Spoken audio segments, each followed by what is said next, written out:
And we begin this Sunday morning with the breaking news of an indictment of former President Trump by President Biden's Department of Justice over the handling of classified documents.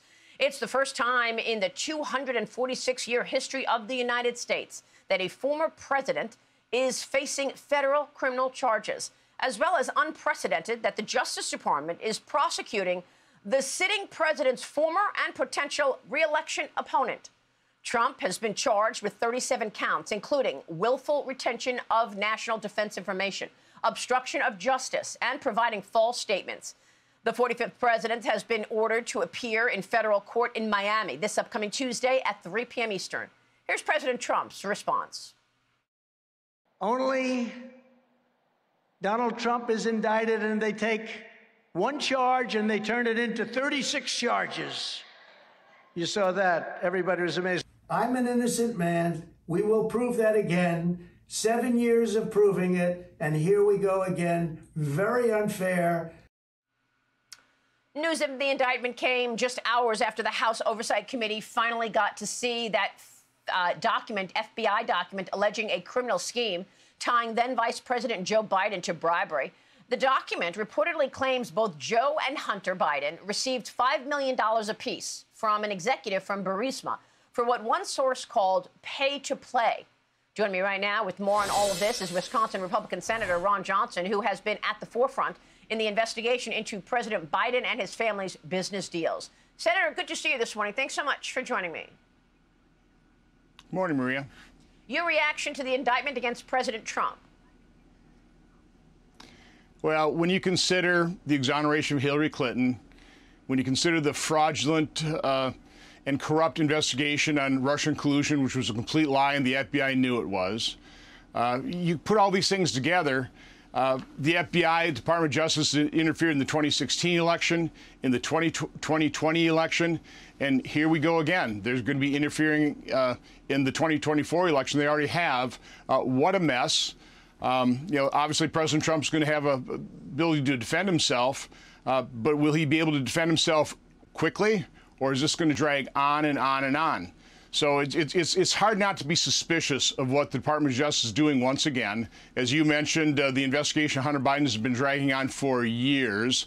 They're able to wrap up this investigation very rapidly. In addition, they announced it pretty much the same day when the details of the FBI confidential human source was going to be revealed by members of Congress. And I won't steal the Congresswoman's thunder here, but it's all suspicious, and it's just a horrible mess. Well, what about the investigation into Hunter Biden? You've done so much work on that over the years. Where does that stand? We are going now on almost 6 years that the feds have been frozen on this investigation. They got that laptop when? In 2019? Correct, but they are investigating Hunter Biden as far back as 2018. So this investigation is moving at a glacier pace. We have a whistleblower coming into our office saying that U.S. Attorney Weiss does not have the resources to do a proper investigation.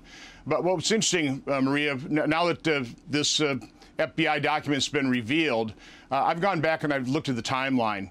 And first of all, you have to understand the Bidens, certainly Hunter, I think probably Joe Biden as well, knew exactly the type of people they were dealing with.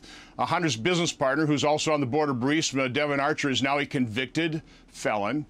Patrick Ho, who Hunter Biden was paid $1 million to defend against money laundering charges. Hunter Biden called him the expletive deleted spy chief of China. In terms of Burisma, that's what this $5 million, or sounds like $10 million of bribe money paid. This is all around Burisma and their corrupt oligarch, Mykola Zlochevsky.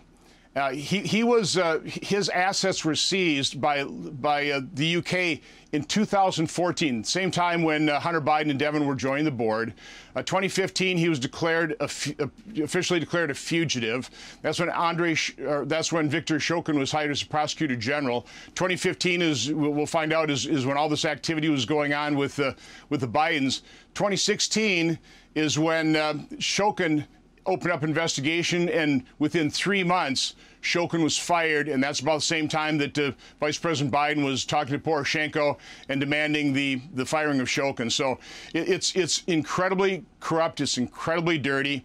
The Bidens knew exactly the type of people they were dealing with, but the mainstream media has by and large ignored it. But it is interesting that the New York Times, the tail end of December 2016 or 2015, was actually writing a story about the Bidens and this corrupt oligarch, but then they pretty well dropped the lead.